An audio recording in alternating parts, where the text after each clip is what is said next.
Oke, kita mulai. Cek bantu untuk ingetin teman-temannya buat masuk grup orek. Atau masuk grup. Oke, kita mulai ya. Soal yang pertama. Seorang pasien perempuan usia 25 tahun dengan usia kehamilan 36 minggu datang ke BPM diantar oleh suaminya. Kondisi pasien tidak sadar dan mengalami kejang-kejang. Hasil pemeriksaan yang dilakukan oleh perawat didapatkan tekanan darahnya 180 per 110, nadine 100 kali, nafasnya 15 kali, DJJ-nya irregular. Terdapat edema pada wajah, tangan, dan kaki. Pemeriksaan penunjang apa yang harus dilakukan pada kasus tersebut? Apakah aseton urin, HCG, protein, tapi nggak usah edungan, Prote- protein urin. Jawabnya diketik aja Kak ya, soalnya di sini suaranya lagi nggak kondusif. Diketik aja di kolom komentar ya, tolong ya. Hujan soalnya suaranya gembrebek-gembrebek. Yuk, jawabannya apa? Rasionalnya apa? Boleh?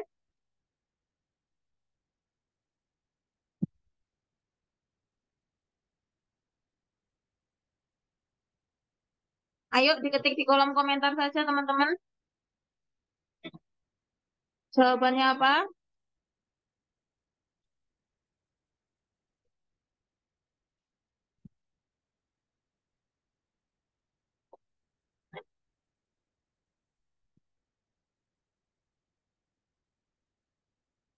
Kok nggak masih ngetik ya? Kok ini sinyalku yang delay? Oh iya, sinyalku yang delay. Protein urin. Oke. Ya, pada kasus ini sudah mengalami eklamsia. Kenapa? Karena ini pasiennya sudah mengalami kejang. Yang dinamakan eklamsi itu berarti sudah ada tanda gejala kejang. Jika masih belum mengalami kejang, tapi ada peningkatan tekanan darah di atas 140, kemudian ada proteinuria juga, itu berarti preeklamsi. Tinggal teman-teman membedakan aja preeklamsinya ringan atau berat. Untuk yang ringan itu preeklamsinya tekanan darahnya masih 140, intinya 140 sampai 160 itu masih preeklamsi ringan. Kalau 160 ke atas itu sudah preeklamsia berat dan nanti nilai proteinurianya juga berbeda untuk yang preeklamsi ringan dan preeklamsi berat.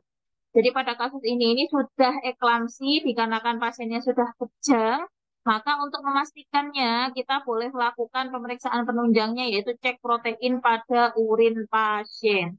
Kak, ini kan pasiennya kejang, gimana cara ngecek urinnya? Pasang kateter ya, pasang kateter, ambil urinnya, buat sampel dan lakukan pengecekan urin. Oke, kita lanjut. Nomor 2, ini penjelasannya ya.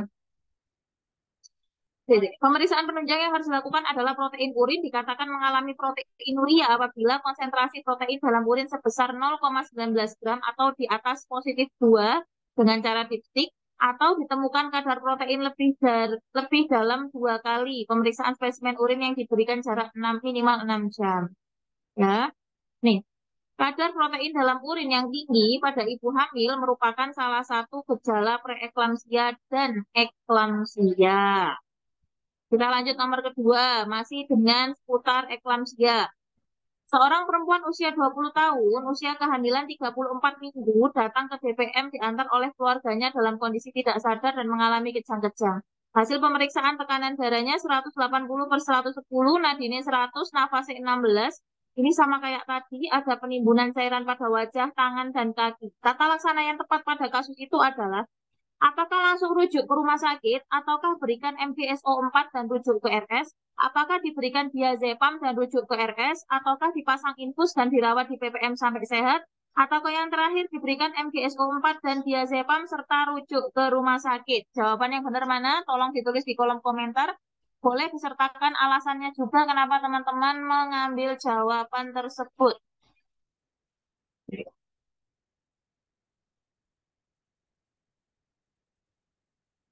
Mana tadi?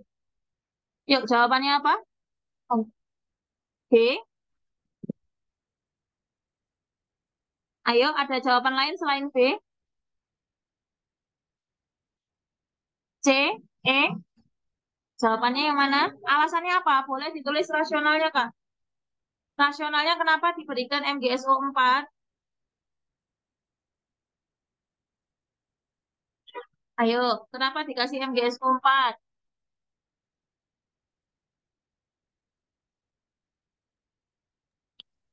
Karena tekanan darahnya tinggi, Kak. Terus,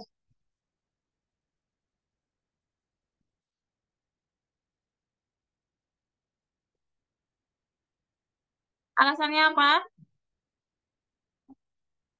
Ayo, jadi kenapa Mengurangi kejang, Kak. nggak dipilih dikasih diazepam? Apa, Kak? Kenapa nggak dikasih diazepam? Kan kejang pasiennya. MGSO 4 itu mengurangi kejang pada ibu hamil. Perlu diazepam nggak? Perlu diazepam nggak? Biasanya di rumah sakit nggak perlu sih. Nah, betul. Nggak perlu ya. Nggak perlu diazepam. Betul. Jadi Udah tadi. oh kok jawabannya C, jawabannya ini B ya. Ini diberikan MGSO 4 dan kemudian dirujuk ke rumah sakit. Jawabannya B, ini salah atas. Nih, aku kasih tahu PDF-nya ya untuk tata laksananya SOP-nya. Bentar. Jawabannya B. Hmm,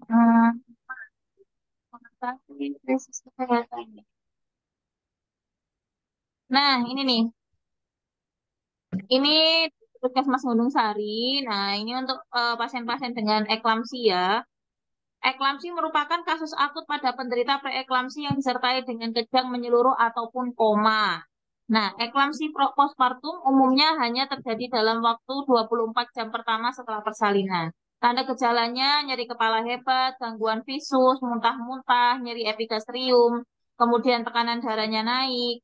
Kemudian ketika kita lakukan pemvis, bisa aja ada penurunan kesadaran, kemudian ada kejang, diastoliknya di atas 110, ada sianosis, kemudian juga bisa aja terjadi nyeri epigastrium. Pemeriksaan penunjangnya itu protein di atas 2 positif di pemeriksaan dipstick. Kemudian kita lanjut di tata laksananya ya. Ke bawah atau samping? Nah ini. Ini tata laksananya. Pada dasarnya, pada kondisi kok preeklamsi. Eklamsia itu tata laksananya sesuai dengan pemantauan ABC. La haula wala airway, breathing, circulation.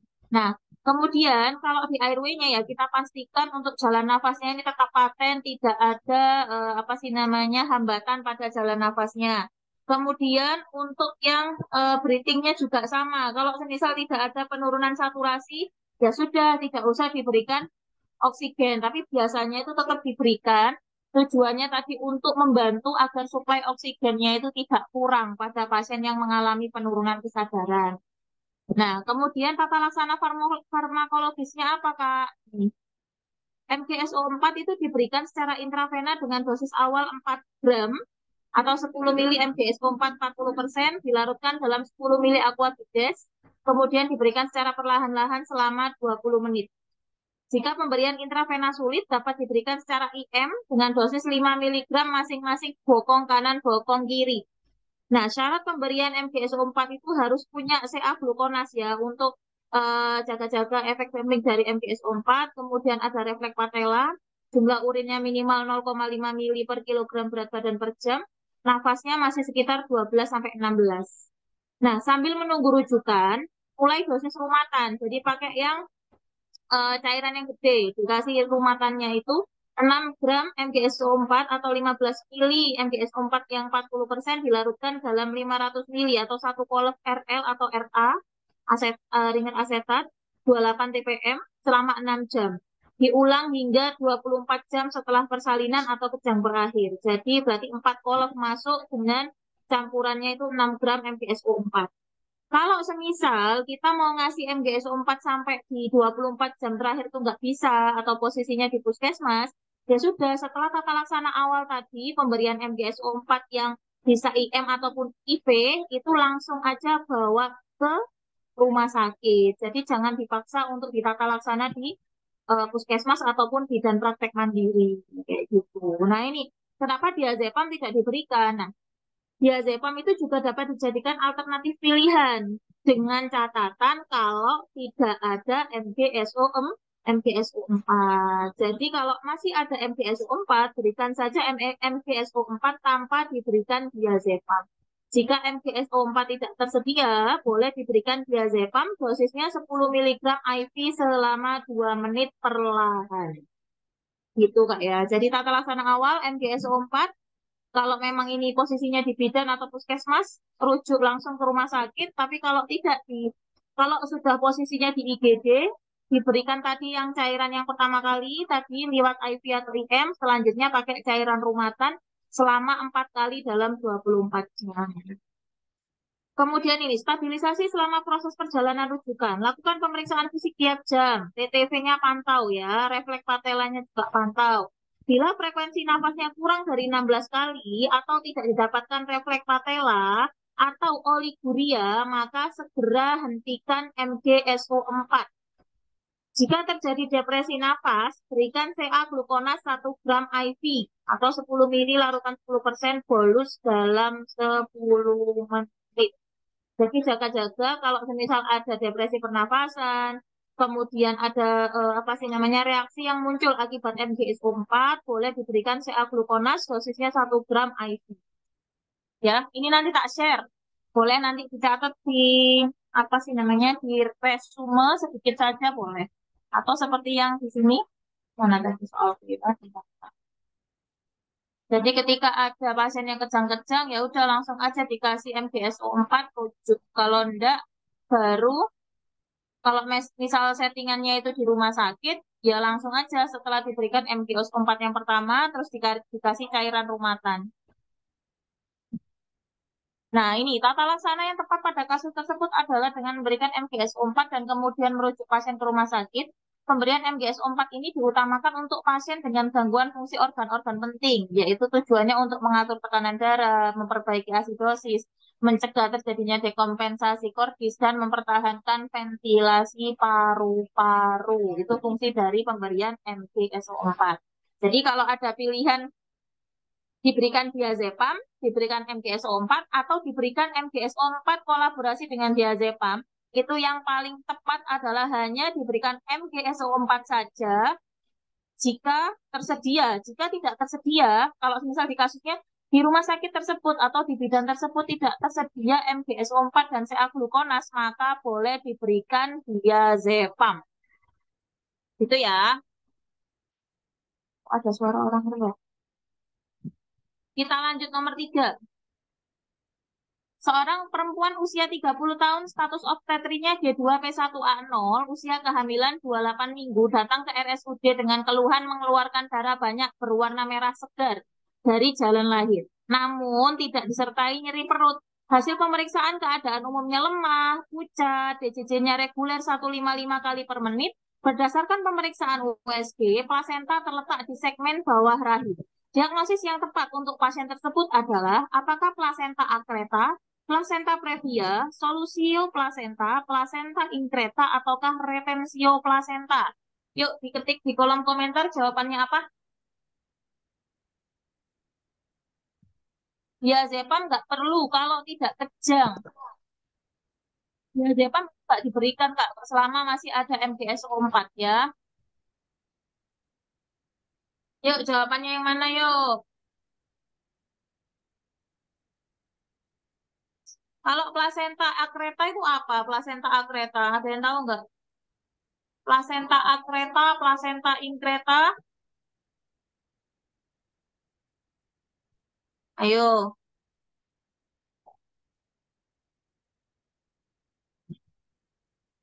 Jadi, kondisi seperti ini, kalau semisal pasiennya itu mengalami perdarahan, kemudian tanpa ada rasa nyeri, itu berarti mengalami plasenta previa.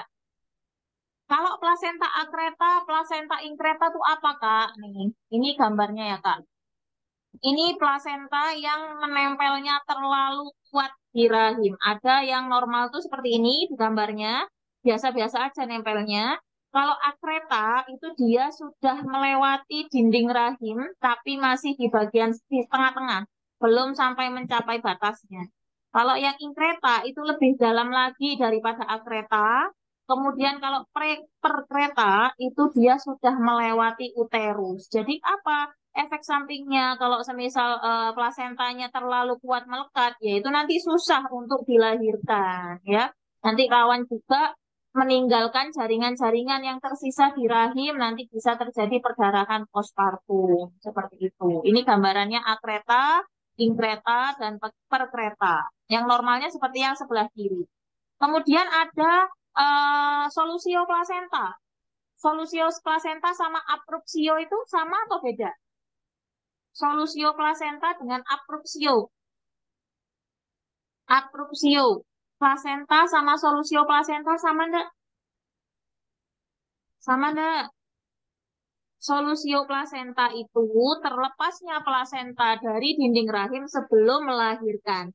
Apakah beda dengan aprupsio, Kak? Sama saja. Solusio plasenta atau aprupsio plasenta itu sama-sama terlepasnya plasenta pada dari dinding rahim sebelum melahirkan. Ya. Kemudian ada retensio plasenta. Namanya aja retensi, berarti plasentanya ini tertahan. Nah, tertahannya ini bisa banyak hal. Salah satunya tadi bisa terjadi plasenta akreta ataupun plasenta inkreta akibat plasentanya terlalu kuat menempel pada dinding rahim sehingga plasentanya susah untuk dikeluarkan. Gitu. Ya. Plasenta previa tanda gejalanya itu dia menutupi jalan lahir baik total atau sebagian, adanya perdarahan tanpa ada rasa nyeri, itu plasenta previa. Oke, ini gambarnya. Kita lanjut. Soal nomor 4. Seorang perempuan usia 27 tahun dengan usia kehamilan 38 minggu datang ke puskesmas diantar oleh ibunya. Saat dilakukan anamnese, pasien mengeluh mulas yang semakin sering. Hasil pemeriksaan diketahui KU bayi, tekanan darahnya normal, nadinya normal, nafas normal, TFU-nya 30, dan kepala sudah masuk 2/5. Porsiotipis lunak, pembukaan serviknya 8, kepalanya di Hodge 3. Diagnosis untuk kasus tersebut apa?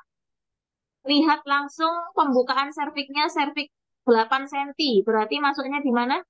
Apakah laten, aktif saja, akselerasi, deselerasi, ataukah dilatasi maksimal? Yuk, tulis di kolom komentar, Kak. Aku nggak kedengeran suaranya kalau pakai mic. Di sini suaranya kencang banget hujannya. Ayo, ini fase kala 1. Kala 1 itu ada fase laten, fase aktif. Aktif itu ada fase akselerasi, dilatasi maksimal, dan deselerasi. Yang membedakannya apa, Kak? Yang membedakan hanyalah dari pembukaan serviknya saja. Kalau laten itu pembukaan 1-3, kalau aktif itu pembukaan 4-10. Aktif dibagi menjadi 3, yaitu akselerasi, dilatasi maksimal, dan deselerasi.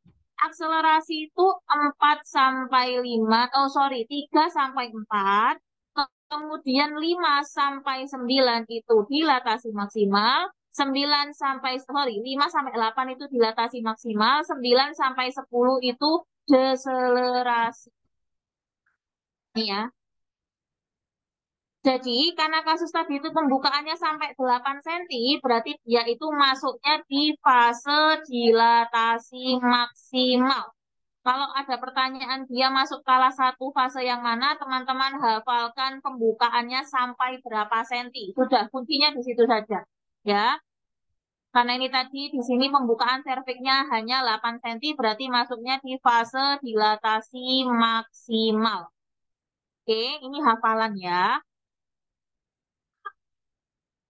Ini juga hafalan soal nomor 5. Seorang perempuan usia 21 tahun, usia kehamilan 40 minggu, datang ke BPM. Pasien mengeluh mulas-mulas yang semakin sering. Hasil pemeriksaan diketahui KU bayi, tekanan darahnya 100/70, nadi 89, nafas 24, TFU-nya 30, kepala sudah masuk 2/5. Hasil vaginal touch atau pemeriksaan dalam, pembukaan serviknya 8 cm dan selaput ketuban masih utuh. Perkiraan penurunan kepala janin sesuai kasus di atas adalah gimana kira-kira? Kalau 2/5 itu sudah sampai Hodge berapa? 1, 2, 3, 4, ataukah Hodge 5? Kira-kira nyampe mana? 2/5. Yuk, 2/5 masuk mana? 2/5.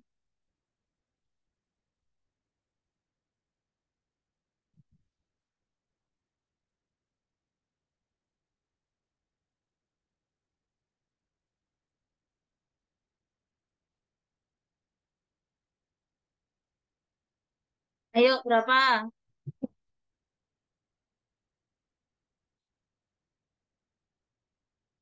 Kak, gimana Kak caranya ngapalin biar paham itu 2/5 di Hodge berapa? Tenang-tenang, saya ada solusinya ya. Jadi teman-teman tinggal ngafalin ini aja. Persentase penurunan kepala ini juga berguna ketika teman-teman menghitung tafsiran berat janin, juga berguna ketika ditanya penurunannya 2/5 nyampe di Hodge berapa ya. Kalau 2/5 berarti sesuai dengan yang ada di sini, yaitu sampai di Hodge 3 ya. Coach 3. Kemudian kalau yang nih, bentar tak kasih gambarannya. Saya harus korek.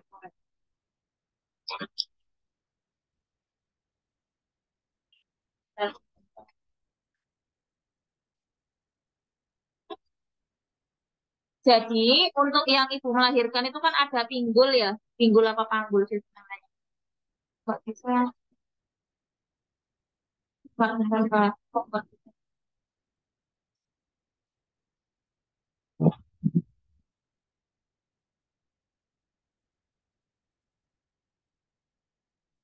Kalau baterai nggak,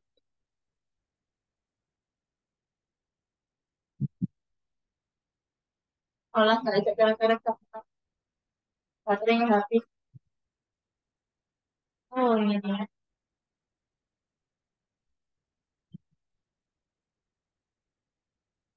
Kok hilang ya?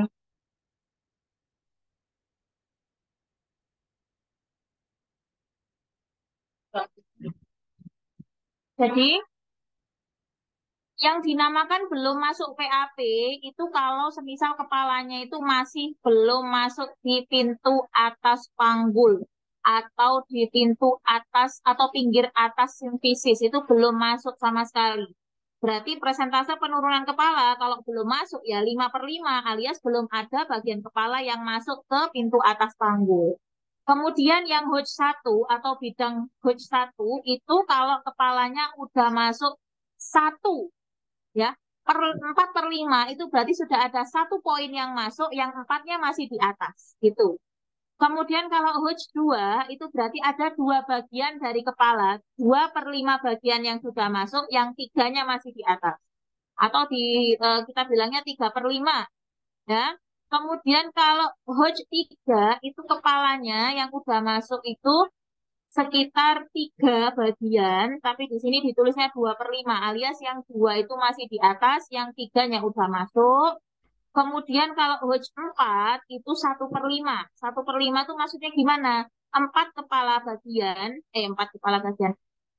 Kepala ini, kepala bayinya itu dibagi jadi 5 bagian gitu loh Kak. Kalau 1/5 itu berarti 4 bagiannya udah masuk ke pintu atas panggul, yang satunya masih di luar. Itu namanya 1/5 atau setara dengan Hodge 4. Dan yang terakhir kalau 0/5 itu berarti kepalanya sudah masuk semua, sudah di perineum dan sudah crowning, alias dia sudah siap untuk dilahirkan. Nah, ini tadi juga berlaku. Misal kalau ada pertanyaan, kepalanya ada di pinggir atas simfisis. Dia ada di bidang Hodge berapa ya? Ya sudah, Hodge 1. Kepalanya setinggi spina ischiadica. Berarti Hodge berapa ya? Hodge 3. Kepalanya belum masuk PAP. Apakah dia sudah nyampe bidang Hodge? Ya tentu belum. Karena Hodge 1 itu sama dengan pintu atas panggul. Jadi kalau misal dia masih di luar, belum masuk, berarti dia belum menyentuh bidang Hodge sama sekali. Kayak gitu. Nah, tapi di soal yang dipertanyakan di sini adalah kepalanya sudah masuk 2/5 atau presentase penurunannya 2/5, maka jawabannya adalah bidang Hodge di Hodge 3. Dari sini yang saya jelaskan, ada yang mau ditanyakan? Ada yang mau ditanyakan nggak untuk presentase penurunan kepala? Ada? Ayo tanya, oh, ada? Kalau nggak ada, tak anggap bisa. Oke, lanjut. Soal nomor 6. Perawat melakukan asuhan kala 3 pada seorang perempuan usia 24 tahun dengan status obstetrinya P1A0. Setelah bayi lahir, kemudian diberikan suntikan oksitosin 10 intraunit, 10 unit IM. Pasien diberi tindakan PTT, namun plasenta belum lepas. Selanjutnya, 15 menit kemudian diberikan oksitosin kedua. Setelah 15 menit, plasenta masih belum lepas dan tampak adanya perdarahan per vaginam. Diagnosis yang terjadi pada kasus tersebut adalah apakah atonia uteri, inversio uteri, retensio plasenta, robekan jalan lahir, ataukah solusio plasenta? Yuk, jawabannya mana?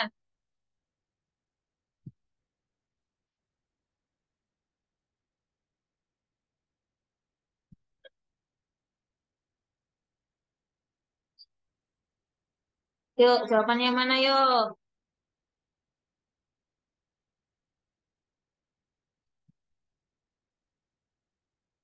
Ayo, masa yang jawab cuma 3, yang lain mana?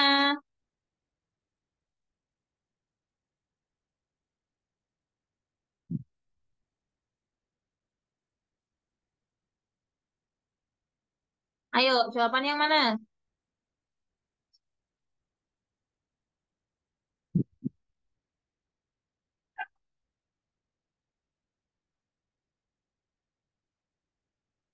Retensio plasenta atau apa? Atau solusio plasenta?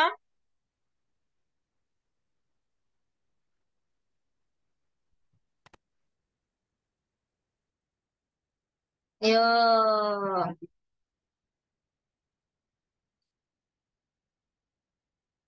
Jawabannya adalah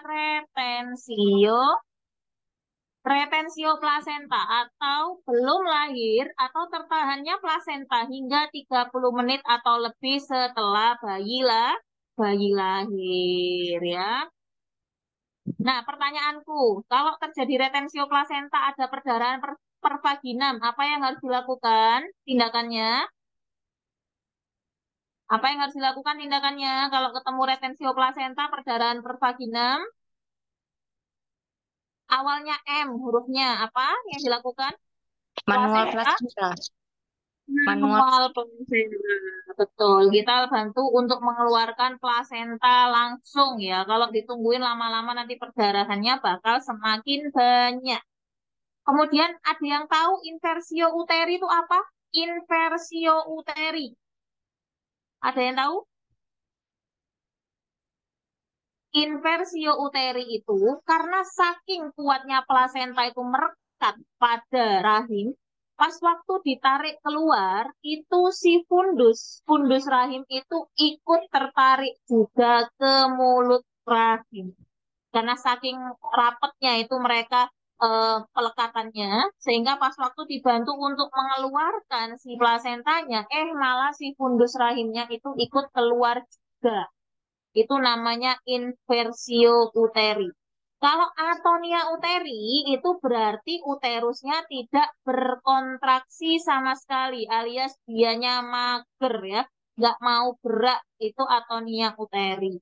Kalau solusio plasenta tadi adalah terlepasnya plasenta dari dinding rahim sebelum waktu melahirkan. Kalau robekan jalan lahir itu biasanya akibat dilakukan episiotomi ataupun mungkin gara-gara yang alami ya, tidak dilakukan apa sih namanya penahanan perineum secara baik dan benar, akhirnya robekannya terlalu lebar. Jadi jawabannya ini adalah retensio plasenta. Ketika terjadi retensio plasenta, tidak keluar plasentanya lebih dari 30 menit dan terjadi perdarahan, maka segera lakukan manual plasenta. Oke, kita lanjut. Soal nomor 7, seorang perempuan berusia 32 tahun telah melahirkan anak ketiga secara spontan di rumah bersalin. Perawat telah memberikan suntikan oksitosin 10 unit pada pukul 03.32, kemudian dicoba PTT. PTT itu peregangan tali pusat terkendali, tetapi plasentanya belum lepas. Pukul 4, plasenta masih belum lepas dan tampak ada perdarahan per vaginam. Tindakan yang harus dilakukan bidan atau perawat pada kasus tersebut adalah Apakah reposisi uteri, manual plasenta, KBI, KBE, ataukah melakukan masase fundus uteri? KBI itu kompresi bimanual interna, kalau KBE itu kompresi bimanual eksterna. Kira-kira yang mana jawabannya? Desik bentar, Kak. Depan print.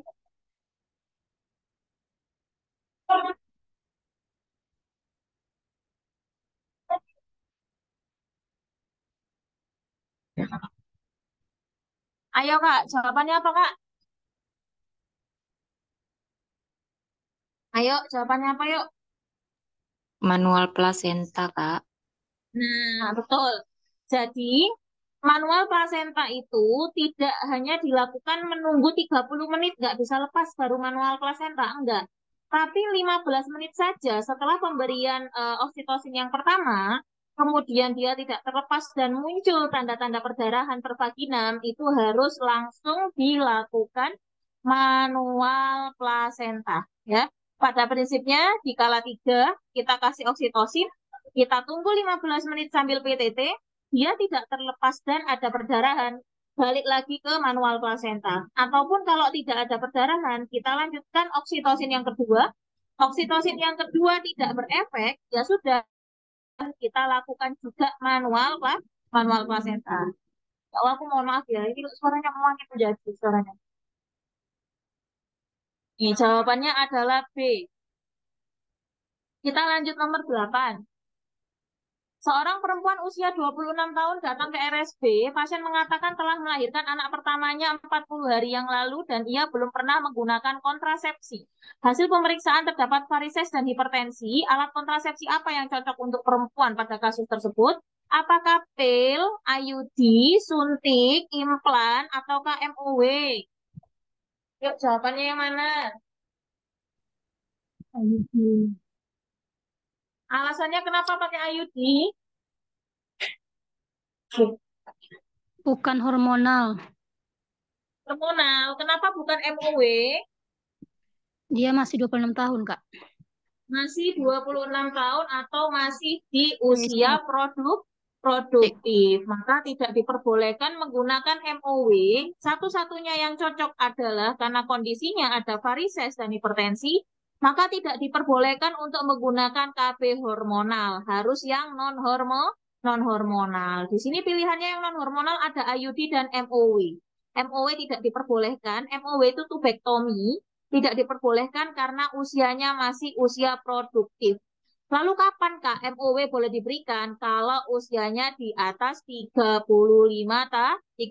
tahun. Kenapa 35 tahun? Karena ibu-ibu yang usianya di atas 35 tahun ini sangat beresiko sekali ketika hamil ataupun melahirkan. Bisa resikonya di ibunya ataupun resiko di bayinya. Makanya tidak diperbolehkan lagi hamil kalau di atas usia 35 itu. Aturannya seperti itu. Makanya di sini yang paling cocok karena dia ada varises hipertensi, kemudian usianya masih tergolong muda, ya sudah kita anjurkan untuk menggunakan IUD saja atau intrauterine device atau kita kenal dengan AKDR. Jawabannya adalah B. Good job. Kita lanjut. Nomor 9. Seorang perempuan usia 36 tahun melahirkan di BPM. Setelah 2 jam postpartum, perawat melakukan pemeriksaan dan didapatkan uterus tidak berkontraksi, terdapat perdarahan dari jalan lahir, tekanan darahnya 90/70, suhu tubuhnya 365, nafasnya 18, nadi 80. Tindakan segera yang harus dilakukan perawat berdasarkan kasus tersebut adalah, yuk jawabannya yang mana? Ini plasentanya udah terlepas loh ya, berarti manual plasenta itu tidak bisa dilakukan. Kira-kira apa? Ayo, jawabannya mana yuk? Yang jaga siapa sore ini? Oh, Hilal itu.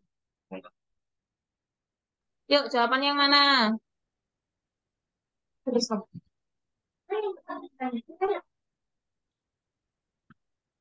Ayo, alasannya apa? Alasannya.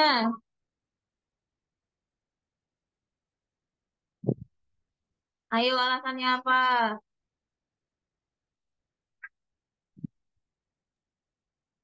Tindakan segera.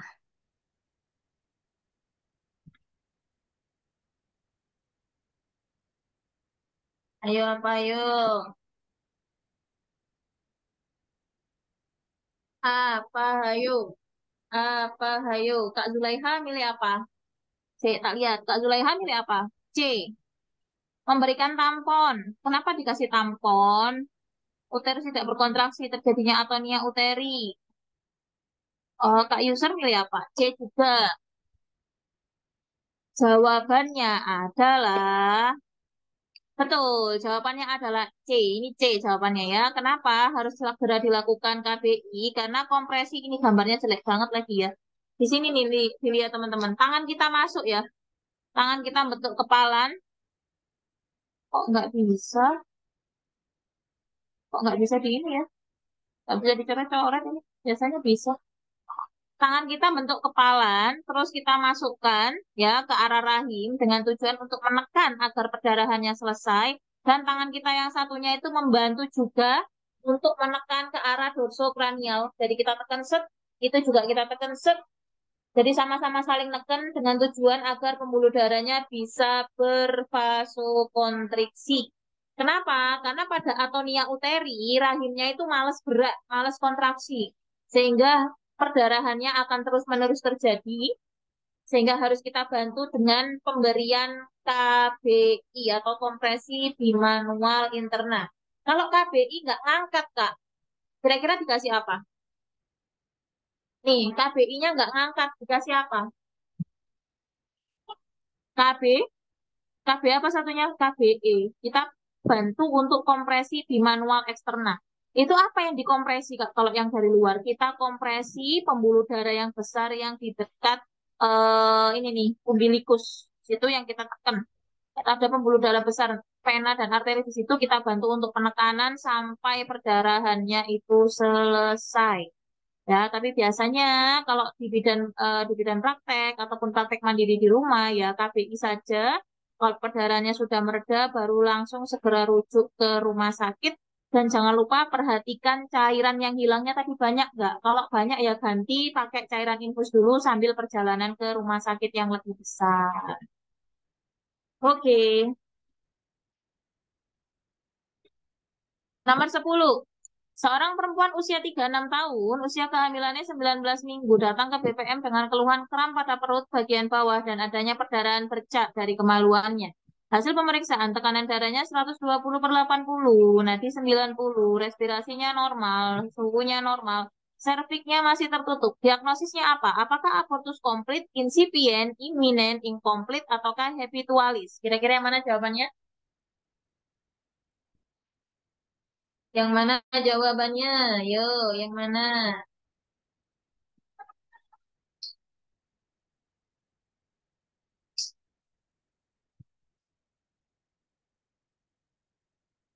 Aku nggak bisa lihat komentar ini gimana ya.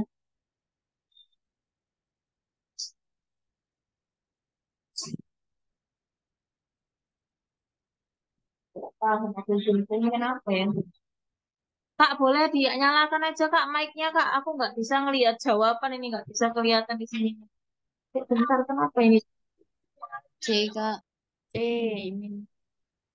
C atau B? Kenapa alasannya C? Serviknya masih tertutup. Serviknya masih tertutup. Jadi ini ya, saya tunjukkan gimana cara menghafalkan lebih cepat. Karena tadi itu serviknya masih tertutup alias tidak terdapat pembukaan serviks, maka jawaban yang benar adalah imminent. Kalau insipient itu ada pembukaan serviks, sama-sama perdarahan, tapi yang satunya tadi imminent tidak ada pembukaan, yang insipient itu ada pembukaan.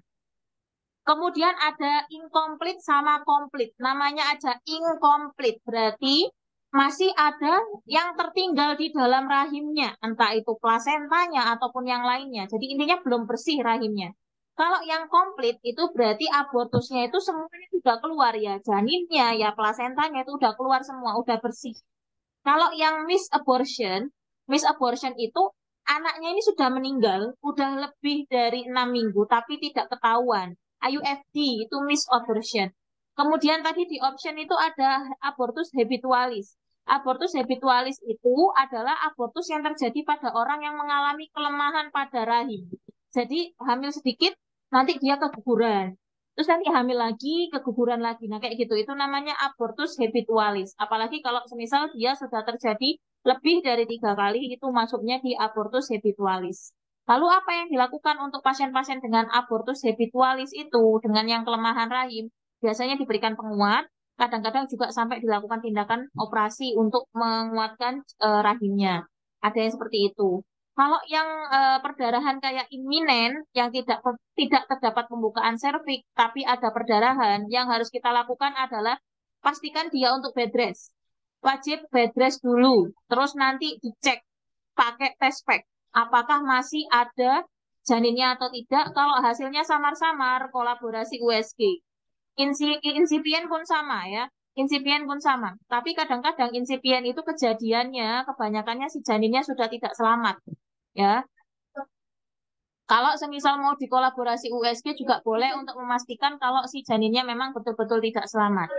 Kemudian kalau yang incomplete, karena dia masih ada sisa di dalam situ, berarti dilakukan apa, Kak? Kalau masih ada sisa, masih ada sisa di dalam rahimnya, dilakukan apa? Kuret. Kuretase dan jangan lupa berikan antibiotik.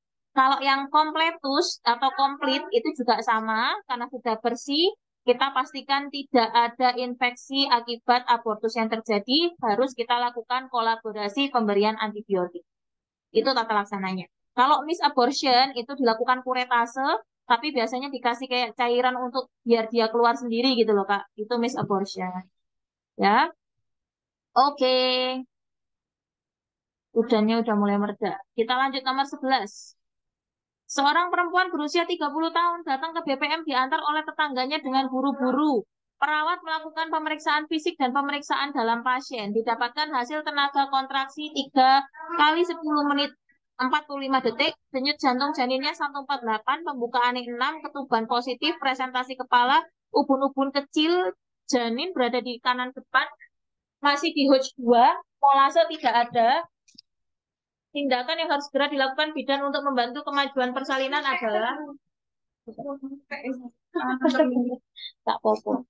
Apakah menganjurkan ibu mobilisasi, memecahkan ketuban dan melakukan induksi, memecahkan ketuban dan mobilisasi, melakukan kateterisasi dan menganjurkan mobilisasi, ataukah menganjurkan ibu BAK ke kamar mandi dan mobilisasi? Ini lihat di sini itu kandung kemihnya penuh dan ketubannya pembukaannya masih 6. Kira-kira mana yang cocok?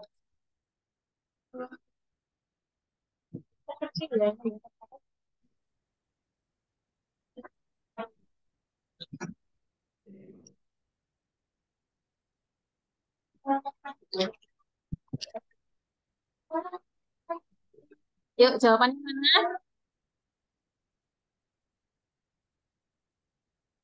Jawaban yang mana yuk? Ayo. Ayo, Bos. Apa, Bos?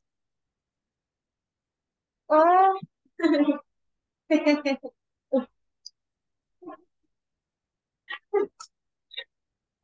Lagi suka ya. Jawabannya adalah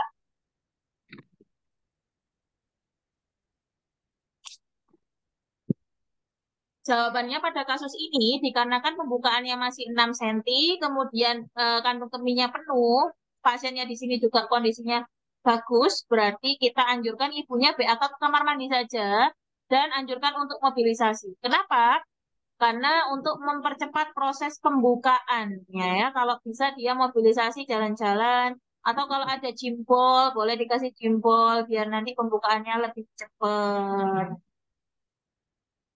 Nih ya, kenapa? Kenapa kandung kemih penuh itu harus dikeluarkan tipisnya? Karena kalau kandung kemih penuh itu akan mengganggu kontraksi uterus sehingga penurunan bayi juga akan terganggu. Kalau bisa kandung kemihnya itu kosong, biar cepat dia turun kepala bayinya.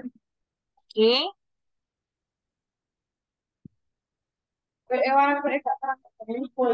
Kakak kalau pakai kateter kapan berarti? Kalau semisal ada kondisi pasiennya yang tidak memungkinkan untuk turun dari tempat tidur, contohnya pasiennya lemes ya, pasiennya kepalanya pusing, misal gangguannya pasiennya dengan ada gejala preeklamsi, Gitu-gitu itu yang harus pakai kateter. Kalau dianya pasiennya sehat, ya maksimalkan dengan tindakan yang non-invasif dulu. Dengan ya tadi nggak usah dikateterisasi, suruh pipis aja ke kamar mandi sambil jalan gitu ya. Tapi kalau orangnya lemes, kemudian mungkin aja pasiennya itu kepalanya pusing atau ada gejala-gejala yang mengarah ke preeklamsia, ya sudah, jangan disuruh ke kamar mandi, nanti jatuh malah nggak karu-karuan ya. Jadi lakukan saja kateterisasi di tempat tidur. Kalau menganjurkan mobilisasi itu paling cuma bisa untuk miring kanan miring kiri aja kalau pasiennya kondisinya seperti itu. Kalau kondisinya baik ya dia mau jalan-jalan di lorong rumah sakit ya terserah, yang penting balik, jangan pulang. Loh, loh, loh, loh, loh. Ini kok komentarnya nggak muncul ya di sini ya. Kita lanjut ya, nomor 12. Seorang bayi telah lahir spontan 2 hari yang lalu di rumah sakit. Gerakan bayinya aktif, TTV normal, BB-nya 3000, PB 49. Dari hasil pemeriksaan refleks dengan cara menyentuh bagian pipi bayi dan bayi memberikan respon dengan cara mengikuti arah jari. Nama refleks yang dilakukan bidan adalah apakah rooting, Babinski, sucking, grasping, atau swallowing? Yuk, apa responnya? Rutin, Kak. Rooting, Kak. swallowing, swallow itu mengunyah loh ya. Ayo, Oh ya, atau rutin. menelan. Tunggu dulu. Satu menghisap. Hisap rutin. Apa ayo? Ruting. Jawabannya adalah ruting. Nah, ini ada refleks-refleks yang ada pada bayi. Yang pertama adalah refleks moro atau refleks terkejut. Nah, ini biasanya kalau anaknya lagi tidur, ada yang nutup jendela, nutup pintu, tiba-tiba kaget. Itu normal. Namanya refleks moro. Kemudian ada root reflex atau rooting reflex. Itu tadi kalau pipi bayi disentuh, dia menengok ke arah sentuhan tersebut sambil mulutnya terbuka. Karena dipikir itu puting puting si ibu. Kemudian ada refleks berjalan. Nah, refleks berjalan itu kalau misal dia dipegang pada bagian badannya, terus berdiri itu seolah-olah dia kayak mau berjalan padahal belum. Kemudian ada refleks Babinski ya. Refleks Babinski itu saat telapak kaki bayi disentuh, dia akan meregangkan jari-jarinya ya. Jadi jari-jarinya itu meregang. Itu namanya refleks Babinski. Kemudian refleks menghisap atau sucking refleks itu disentuh di atas mulut ya dengan puting susu atau botol ataupun jari, nanti dia akan kayak menghisap sesuatu. Itu namanya sucking refleks. Kemudian ada refleks menggenggam atau palmar grasp. Gimana sih bacanya? Grasp. Nah, itu saat ada jari atau mainan yang menyentuh telapak tangan, dia akan refleks genggam. Itu namanya palmar grasp.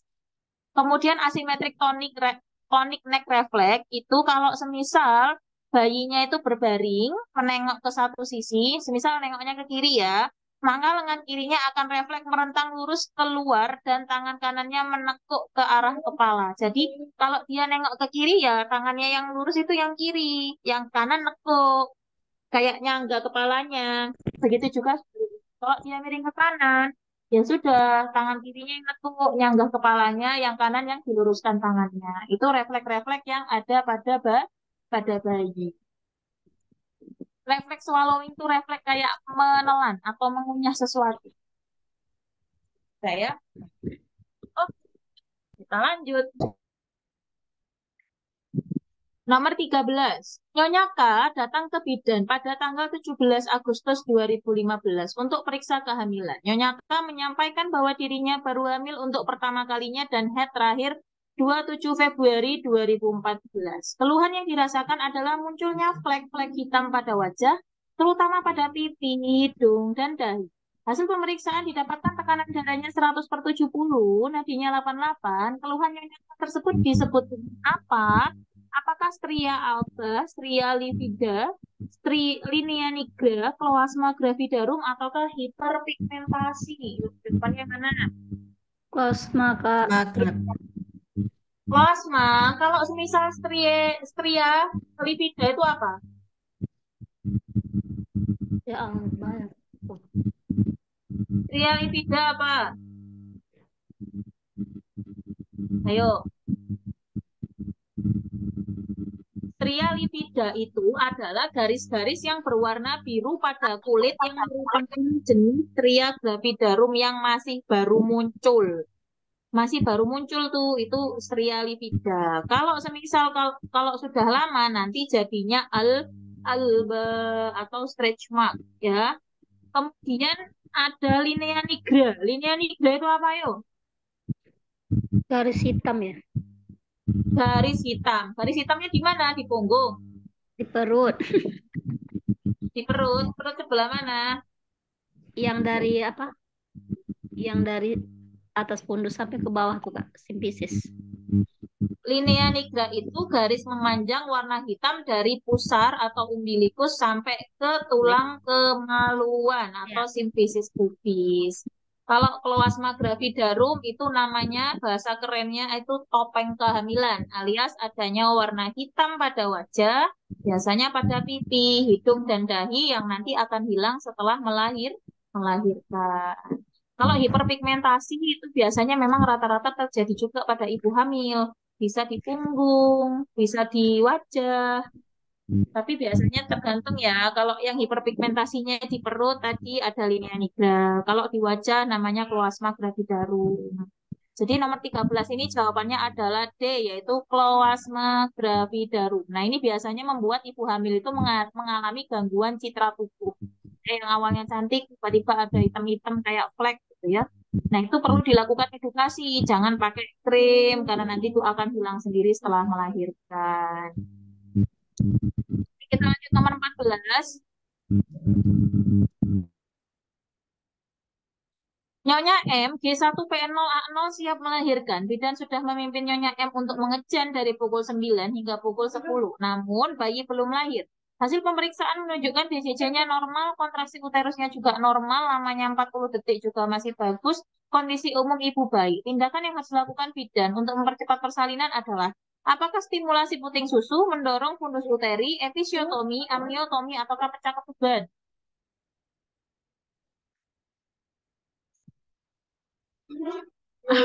Apa jawabannya? Ah, Allah Allah, apa itu di petir? Astagfirullahaladzim. Kenapa harus stimulasi puting susu?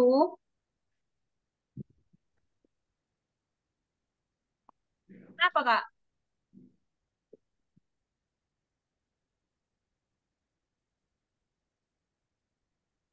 Kak, kenapa? Kenapa? Serem kok seperti soal real P3. Yang kan udah keluar isinya ya, dibikin yang serem. Ayo, kenapa stimulasi puting susu tuh bisa mempercepat kelahiran? Tahu? Merangsang pengeluaran oksitosin. Apakah? Betul loh padahal jawabannya, cuma kakaknya ragu. Ya, jawabannya adalah stimulasi puting susu dikarenakan menstimulasi puting susu ini bisa mengeluarkan ataupun merangsang hormon oksitosin sehingga menyebabkan terjadinya kontraksi. Ya, ini yang diperhatikan ketika melakukan stimulasi puting susu. Yang pertama, jangan dilakukan bersamaan kedua payudara, salah satu saja. Ya, kemudian kalau sudah dilakukan stimulasi puting susu, ternyata sudah berkontraksi, ya sudah selesai. Ya, dan tidak boleh melakukan stimulasi saat kontraksi berlangsung. Nah, jadi kalau dia kontraksinya kurang bagus, boleh kita bantu untuk stimulasi puting susu hanya di salah satu payudara. Kalau sudah berkontraksi, hentikan. Ya, kalau kontraksinya selesai, boleh dilakukan stimulasi lagi, boleh. Gitu. Jadi jawabannya adalah A. Oke. Ini agak kebut-kebutan ya, Kak ya. Aku ngeri ada petir aja sih ini. Sini petirnya ugal-ugalan. Soal nomor 15. Nyonya N usia 30 tahun G2P1A0 datang ke BPM pukul 8. Nyonya N mengeluh mula sejak jam 5. Hasil pemeriksaan yaitu keadaan umum baik, tekanan darahnya 120/80, nadinya 84, nafasnya 20, TFU 34, hasil pembukaannya itu 5 cm, penurunan kepalanya Hodge 2, ketubannya utuh. Setelah 2 jam kemudian, ibu tampak ingin meneran dan ketubannya pecah spontan berwarna jernih. Tindakan apa yang dapat dilakukan? Apakah melakukan VT, memeriksa DJJ, menganjurkan ibu tidur dengan miring ke kiri, memimpin persalinan, ataukah menyiapkan alat persalinan?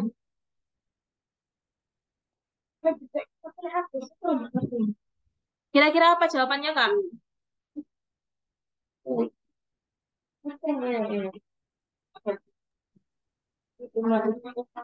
Memimpin persalinan, Kak.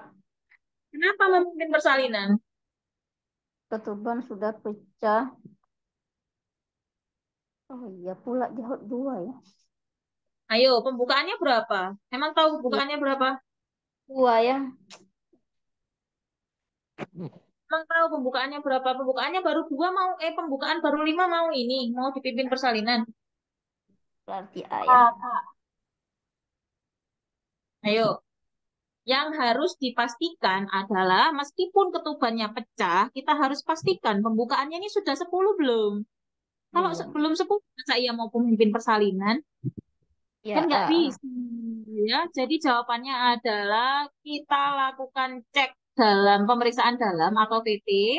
Tadi untuk memastikan apakah jalan persalinannya sudah terbuka lebar, pembukaannya sampai berapa, penilaian penurunannya tadi sudah di Hodge berapa. Tadi kan terakhir Hodge 2 ya. 2 jam ini belum diperiksa, karena kan pemeriksaan dalam itu setiap 4 jam sekali. Maka kita lihat lagi ya. Kalau sudah full ya kita bantu untuk melahirkan, kalau belum ya kita tunggu dulu gitu ya.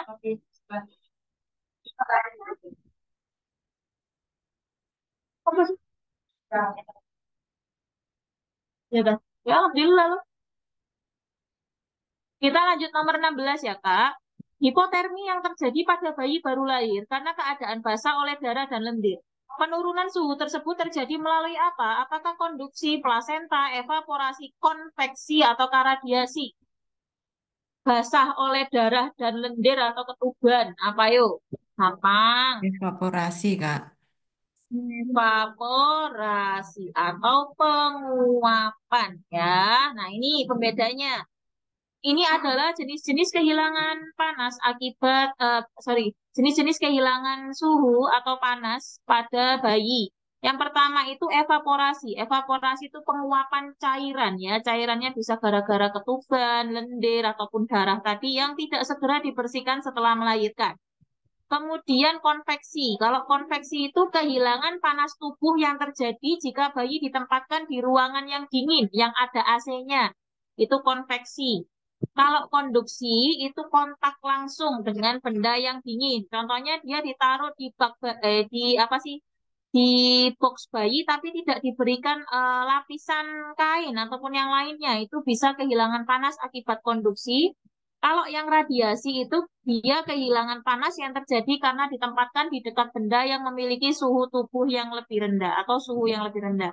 Contohnya dia ini ditaruh ya tanpa diberikan selimut ataupun bedong kayak gitu aja, terus terbuka dan di dekatnya itu ada alat-alat yang di ruang operasi yang notabene itu suhunya dingin. Nah, itu juga bisa mengalami kehilangan panas akibat perpindahan dari suhu panas yang ada di bayi ke suhu si benda yang lebih dingin tadi. Ya, oke. Radiasi sama konveksi. Kalau konveksi itu akibat aliran udara, Kak. Aliran udara. Jadi kalau di ruangan yang AC ada kipas, itu konveksi. Kalau radiasi itu dia ditempatkan pada benda yang bukan ditempatkan pada benda, didekatkan benda yang suhunya lebih dingin atau lebih rendah daripada dia.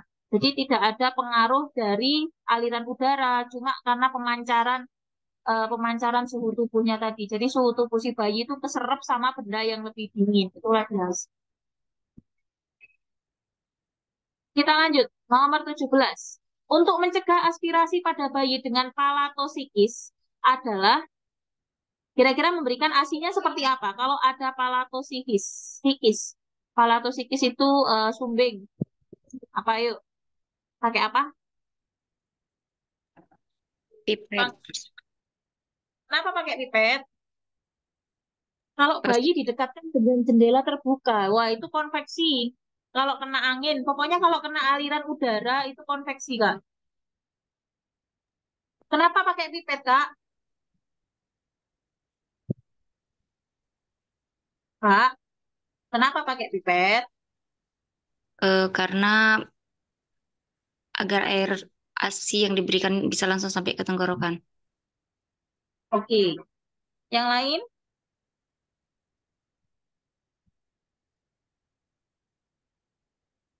Jadi pada anak-anak yang mengalami kegagalan penutupan pada septum itu sangat berbahaya sekali. Kenapa? Kalau semisal diberikan minum dengan gelas ataupun dengan sendok itu sangat berbahaya. Karena apa? Karena bisa mengalami aspirasi atau tersedak.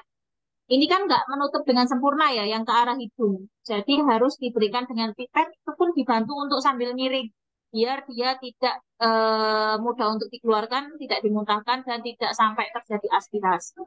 Menetekkan langsung pada ibunya juga tidak boleh.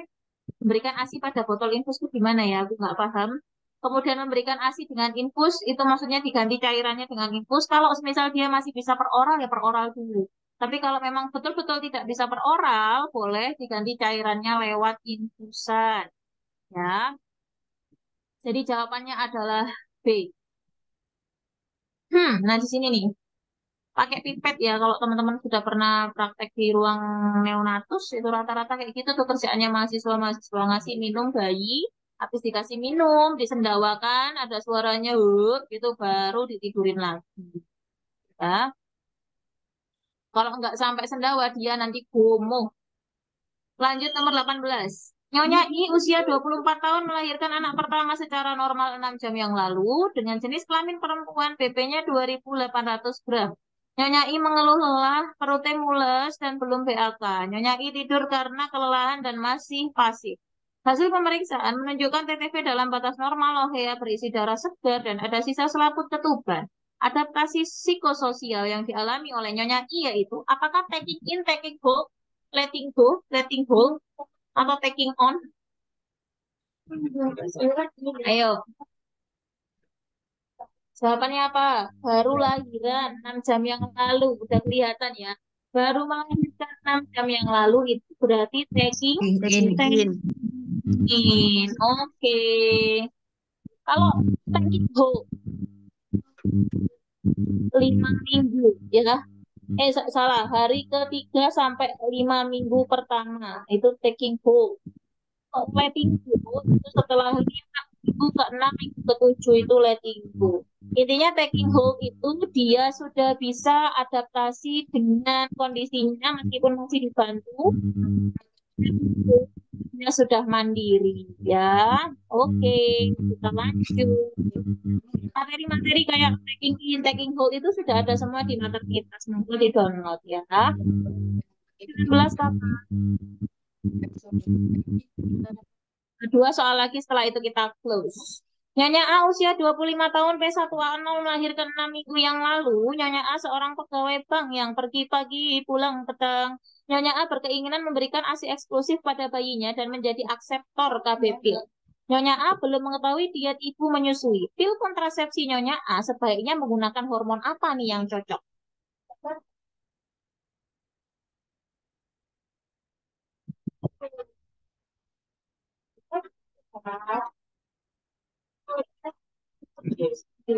Apa, Rek? Hormon apa? Ayo, yang single saja.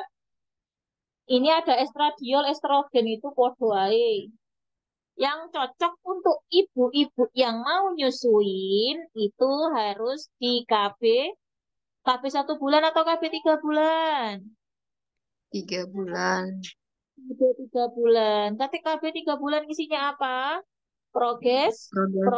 Progesteron. Kenapa estrogen tidak diperbolehkan untuk ibu menyusui? Karena estrogen ini menghambat produksi ASI. Makanya yang cocok hanya progesteron saja. Jawabannya adalah C. Ya. Ingat-ingat, KB untuk ibu menyusui adalah KB 3 bulan, dikarenakan KB 3 bulan hanya berisi progesteron. Yang isinya ada estrogen tidak diperbolehkan untuk ibu yang menyusui, dikarenakan estrogen bisa menurunkan produksi ASI. Oke, next, last question. Bayi A lahir pada usia kehamilan ibunya menginjak 36 minggu. Bayi A lahir spontan dan aktif 1 jam yang lalu dengan BP 2500, PP 47, RR 40. Hasil pemeriksaan menunjukkan tidak ditemukan kelainan. Berdasarkan usia kehamilan ibu, bayi A termasuk kategori apa? Apakah serotinus, postmatur, matur, dismatur, ataukah prematur? Yuk. Prematur. Apa prematur? Masih 36 minggu, Kak. Kalau dismatur itu apa? Lebih dari 40 minggu ya. 40. Dismatur? Ayo. Postmatur. Postmatur. Dismatur itu kondisi ketika bayi lahir dengan berat badan yang lebih rendah dari berat badan yang sesuai dengan usia kehamilannya. Dismatur. Kalau prematur lebih muda, kalau postmatur terlalu tua, kalau serotinus ini nggak ada sih kayaknya. Oke. Terus prematur itu ada klasifikasinya loh Kak. Bentar-bentar. Oh, serotinus itu kalau postmatur itu lebih dari 40 minggu, ya. Kalau serotinus itu di atas postmatur, yaitu dia lebih dari 42 minggu. Nah, ini untuk prematur. Ada late preterm, ada very preterm, dan extremely preterm. Alah, mau coy kayak apa? Ya itulah ya, late, very, dan extremely. Nah, kalau late itu berarti usianya dia lahir di 34 sampai 37. Kalau very itu sih 32 kurang dari 32 minggu, itu namanya very preterm. Dan extremely preterm itu kalau kurang dari 25 minggu alias 7 bulan. Atau perkembangan janin 7 bulan. Ya, 25, kurang dari 25 atau perkembangan janinnya sampai 7 bulan saja. Nah, kalau yang extremely preterm itu tuh belum tentu anaknya bisa bertahan hidup. Ya, ataupun bisa bertahan hidup tapi menggunakan alat-alat untuk menunjang kehidupannya. Seperti itu. Oke, sudah Kak. Cepet ini satu jam aja Zoom-nya ya. Itu untuk soal-soal apa sih namanya soal-soal maternitas. Teman-teman mau nggak? Aku sebetulnya ada file dari P3K-nya Bidan sih. Kalau misal teman-teman mau baca, kali aja di situ ada pertanyaan-pertanyaan yang muncul, mau nggak? Nanti kalau mau tak share. Share aja, Kak. Share Mau aja Kak. ya. Oke. Nanti buat belajar. Oke, ya sudah. Itu saja untuk Zoom sore hari ini. Terima kasih banyak atas waktunya, teman-teman.